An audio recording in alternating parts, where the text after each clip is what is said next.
Well, hello. My name is Adam. I'm with Deadwood Gear, and welcome to what I hope will be the definitive guide to using Airhorn canisters for creating an ultralight backpacking cook setup. So before we get started, I want to start with the safety moment. Refilling gas canisters, whether they're these little Airhorn canisters, or whether they're the full-sized steel canisters, is not inherently safe. There are risks involved. There are hazards, so please use caution and proceed at your own risk. There is the risk of overfilling these canisters, which would result in, when they heat up, them bursting and catastrophically failing. There's a risk of getting oxygen inside the canister that would create a combustible mix inside the canisters. These canisters are covered with warnings saying do not refill, and if you do refill them, it's then illegal to resell them or to transport them commercially. So please, again, use caution, be safe, make sure you know what you're doing, and proceed with your own risk. That being said, I personally feel that this is safe enough, and I will explain why I think that it's an acceptable risk for me personally. But if you're uncomfortable with this, then please do not proceed. So some guidelines to make sure that you are being safe when you're working with pressurized flammable gases. So firstly, work outside like I am right now. You want plenty of ventilation should there be any leaks. You want to be well away from any ignition sources or combustible materials. You really don't want to start a fire with one of these things. Never ever heat a canister with a flame or electrical heat source or a microwave or anything really stupid like that. You never want to heat one of these canisters above 120 degrees Fahrenheit or 48 degrees C. So any hot water, make sure it's below those temperatures. And never fill a canister beyond its rated capacity. Let's talk about And we'll why go more into that later. you would want to refill canisters. So many of us spend a lot of time shaving ounces, maybe even shaving grams of our pack weight when we're out in the backcountry, only to have to come and grab one of these heavy steel canisters in order to make ourselves a cup of coffee or reheat our meals. So this particular one is an 8-ounce canister, but the smallest one that you can buy is 4 ounces, 100 grams of isobutane propane mix. Now that's 4 ounces of 3.5 ounces of fuel. There's another 100 grams or 3.5 ounces of steel in this canister, which makes a whopping 8 ounces for even the smallest version available of these canisters. If you compare that to one of these, this will hold 30 grams or just over an ounce of fuel, but the canister itself only weighs 19 grams or what's that, 0.7 ounces. Comparing the smallest one of these steel canisters with a aluminum canister, you're saving 150 grams or 8 ounces there already. So in addition to that, many people feel uncomfortable taking only one canister with them, just in case, say, they leave their stove attached or it leaks, this valve leaks. So they end up taking 2 of the smallest canisters available, which then you're adding up to 300 grams saving from 2 of those to 2 of these. That's 11 ounces. That's as much as many people's tents. So you're starting to see that this is a significant weight saving that you can have in your pack. In addition, if you're going on a longer trip and you're taking multiple of these canisters with you, it gives you some redundancy in case a valve was to leak. It also gives you a much better sense of how much fuel you're using. You can see when you've used up 1 whole canister, 2 whole canisters, 3 whole canisters, versus shaking one of these to try and have a guess of how much fuel is left in there. Finally, once these canisters are empty, here you only have to carry one of these tiny 19-gram aluminum canisters around with you versus the full 100-gram big whopping steel thing, which you have to carry with you until you can dispose of it safely. So now I promised to talk about a little bit about why I feel that this works and this is safe enough, and how is it even possible? You know, why is something like this so massively overbuilt for its purposes? So the principle, and hang on to your hats, there's a science bit here. The principle comes down to stress in a cylinder. So the stress in a cylinder is actually a function proportional to the diameter of the cylinder. So these smaller canisters have a much smaller diameter, and so the stress in the metal is significantly lower than with this large diameter canister. Interestingly, you have two types of stress in a canister. You have the axial stress and you have the hoop stress, and the hoop stress is always twice the axial stress. So a canister like this will always fail with a crack running in this direction. That's why your sausages will split in this direction and never in that direction when you cook them. A little bit of engineering there. So why do I think this is safe enough? So these Airhorn gas canisters are filled with difluoroethane, and the vapor pressure, so that's the pressure at which the difluoroethane turns from a gas into a liquid, is 510 kilopascals at 20 degrees Celsius, so that's 74 psi. Isobutane, or rather 80-20 isobutane propane mix, has a vapor pressure of 410 kilopascals or 59 psi at 20 degrees Celsius. If you're using, so that's a significantly lower pressure. The low pressure in here is quite a bit lower than the pressure in here with liquid held in it. Now, if you are using winter mix, that's 70-30 isobutane to propane, the vapor pressure is higher. It's 530 kilopascals, which is essentially equivalent to the pressure for the difluoroethane. But these canisters are rated to a standard called DOT2Q, which means they're rated to 180 psi. So even over the to 20 degrees C, that's 74 to 180. That's a large amount of extra strength. If you take these up to their maximum rated temperature, which is 120 degrees Fahrenheit, then even with 70-30, the winter mix fuel, you're looking at 160 psi. So still lower than these are rated to. That's 120 Fahrenheit. So you be careful not to take these above 120 Fahrenheit, which is pretty damn hot, and also be careful never to fill these with pure propane, because pure propane has a much higher vapor pressure, and these are not rated for anything more than 70-30 isobutane propane. Okay, so yeah, the hoop stress allows you to use thinner materials, and also the weaker, lighter aluminium material. So you can save a great deal of weight over these heavy steel canisters. Some downsides though.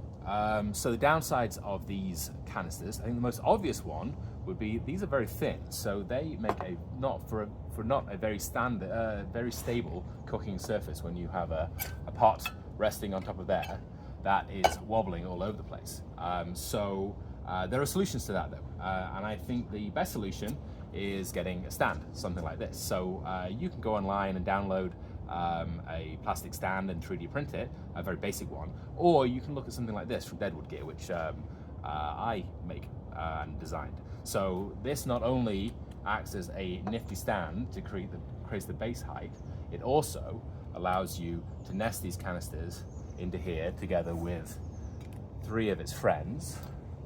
You reach over here, 3 of its friends, and your stove, which can fit in here. A little bit fiddly to get the stove in there. It's got these slots to stop the arms from shaking around. The stove in there and a lighter. So you end up with a nice package like that, and that all fits within your Tokes 550 pot, like that. So you get a nice, neat, non-rattling, or pretty much non-rattling system. So the other downside is, like most of us, you fit your fuel inside your cooking pot when you're out on a trip. You'll notice that these canisters now stick up above the pot. So your metal lid that came with the Tokes no longer fits nicely when you're traveling around. So fortunately, at Deadwood Gear, we've got another solution to that, which is the Deadwood Gear pot lid, which is another 3D printed piece of kit. This is out of a high temperature material, so you can use it as a pot lid.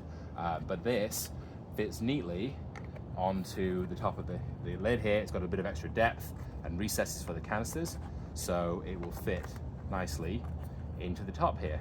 It also fits with the Deadwood Gear pot grabber, which we'll talk about at some other time.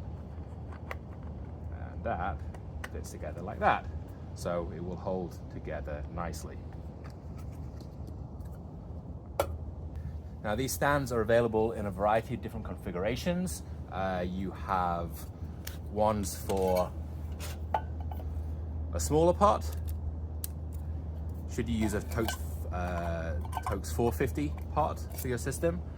We've got a version that uses 10 pegs to create a really nice wide stable base. It looks like that. It gives you a really stable base, and these are titanium shepherd hooks which you use with your tent. Or we have this version which is designed to be used with the Ocelot windscreen from the good guys at Flat Cap Gear. So this will allow you to hold the stove and the lighter while still holding the windscreen within the pot, like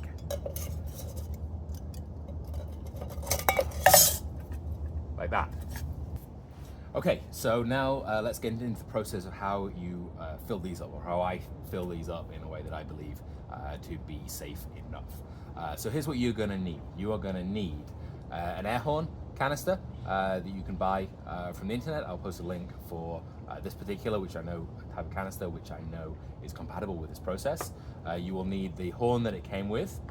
You will need a fuel transfer device like this one from Flip Fuel. Ideally get one with a vent button on the side. You are going to need a isobutane canister that is as large as you can get it, so it will work with any size of canister, but the bigger ones are both more economical in terms of getting fuel for your money, and also they take less time to cool down, so you don't have to warm them up as often. You're going to need a bowl of warmish water. Now it's very important you don't get this too hot. It needs to be comfortable to put your hand in, certainly no more than 48 degrees Celsius or 120 Fahrenheit. This one, digital thermometer, is pretty useful. This one's currently 30 C, so tepid only. Definitely do not make this hot. Do not use boiling water, that's dangerous. You'll need some cold water in a pot. I like the Nalgene's here because they are big enough to fit the canisters in here. You will need a Sharpie. You'll need a piece of paper and a pen to note some things down, and that's what you need. So I'm going to put on my safety glasses so that I am safe in this situation. And so first things first. Some principles.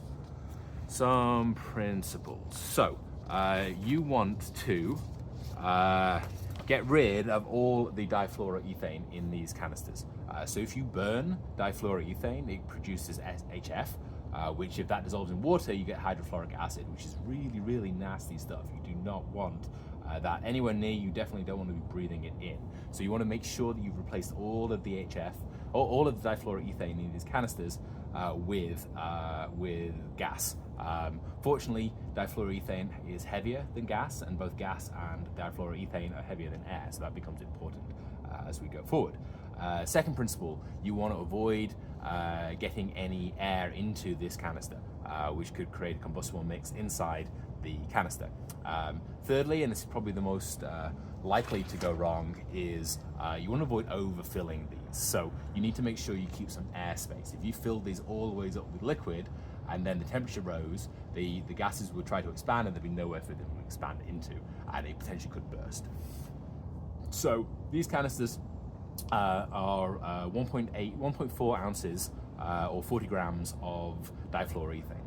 Now, difluoroethane is heavier than isobutane propane mix. As I mentioned, it has a density of 0.9 versus isobutane propane has a density of 0.55. That's grams per centimeters cubed. So by my calculations, you can get 30 grams of fuel mix in here, with maintaining 20% space in here for expansion to avoid it here. So you do not want to put more than 30 grams, which is approximately an ounce of fuel into one of these little canisters.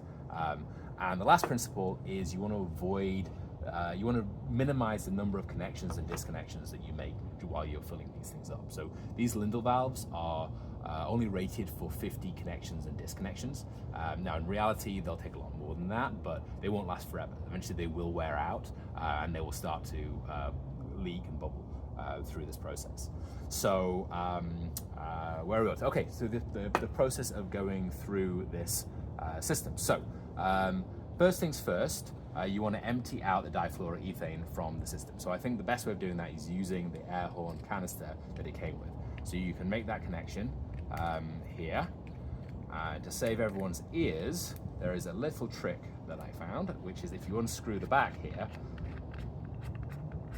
it doesn't make a noise when you empty it out. So making sure you point it away from your face, you can empty out all of the gas from the back of here, and actually put it in the warm water. That will accelerate the emptying out. So I'm going to get as much of that out as you can. It's got a liquid in there, so it does take a little bit of time to get rid of everything. As that liquid boils off. And putting in the water here means that you overcome the cooling that happens due to Joule-Thomson's cooling of the canister as the liquid evaporates. Okay, let's see if that's how that's doing. Still got some in there, so I'm going to keep that a little bit longer. I might fast forward over to this video.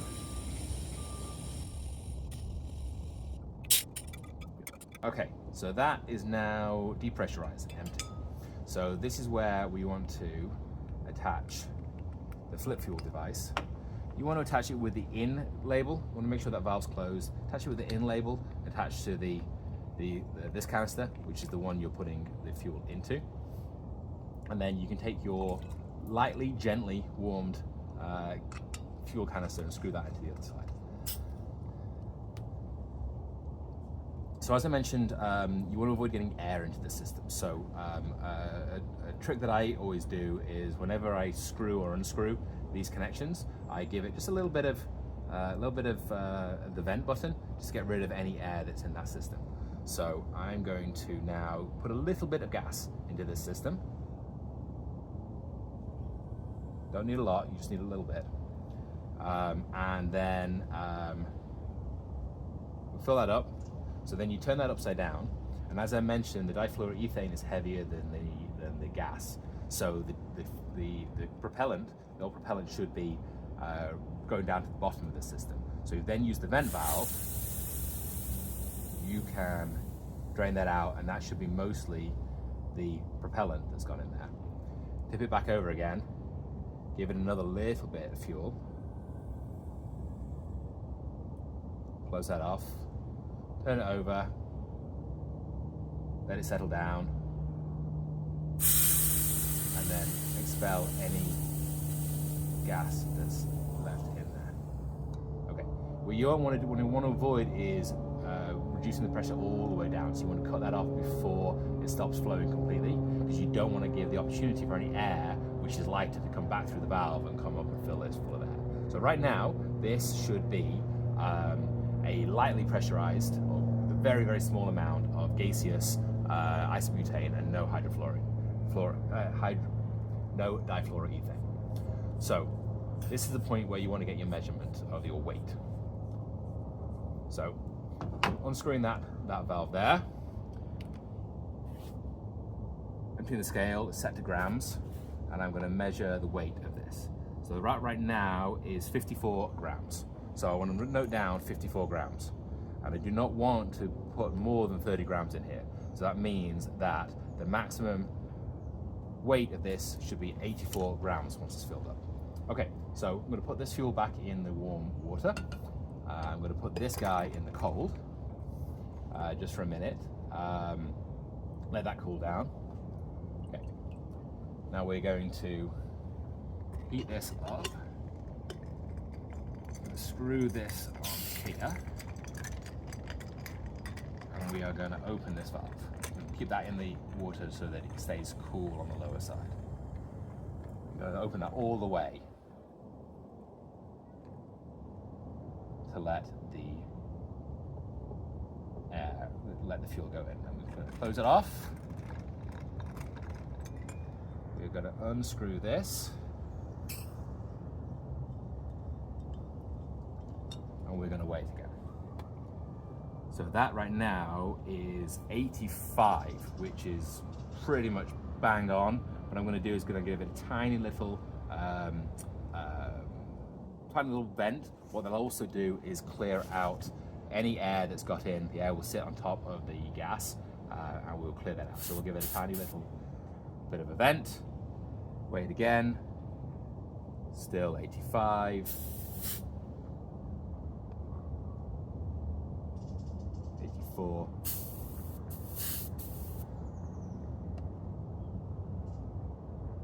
84. That's exactly where we wanted it to be. All right, great. So if that wasn't getting up to the amount of fuel that you want, then you go through and repeat that process, screw the canister back onto here, put that back in the gas. If it is over the amount, then you want to vent that out, get it down to 30 grams contained in here, make sure that you're not over filling the top. So this is the point you can unscrew your canister. One of the things I like to do is check this, make sure every time I refill one of these, make sure that the valve is good. So you can use your water as long as it is only very, very tepid and not hot, and just submerge it and look for any bubbles that are coming up from the valve. That is looking good. And then once this is dried off, the other thing I like to always do is mark the canisters. So some of these canisters come with films that you can peel off, and so you'll end up with a canister that is not got a label on it. This one has got the film printed on here rather than filmed, so I take my Sharpie and I just mark isobutane. And I actually also usually give it a little number so I can keep track of these when I'm in the field. But that way I know which ones have been filled with gas, which ones still have difluoroethane in them. And that is a wrap. Simple process. Happy trails, everyone. Oh, one other thing to mention, if you were trying to refill these units in the field, say you're at a resupply stop, you can get hold of one of these units and you want to refill your small gas canisters, then you can still do this. Obviously you won't have the ice water or the bath necessarily have the bath of hot water, although you probably could arrange some of these things. But what I've done before is left my canister out in the sun, so it is gently warmed. You really don't want these to be too hot. And then use a stream or your cooking pot full of cool water just to manage the heat flow in the gas canisters. And the other thing is you can look at saving some weight by using a gas refill fuel like this guy from Alpenglow. New unit that comes out with just presses into these fuel canisters. You won't be able to get as accurate a refill, so I would recommend using caution and maybe underfilling your canisters a little bit, but you can still refuel and resupply and fill up your canisters for the next leg of your trip. Happy trails, everyone. See you out there.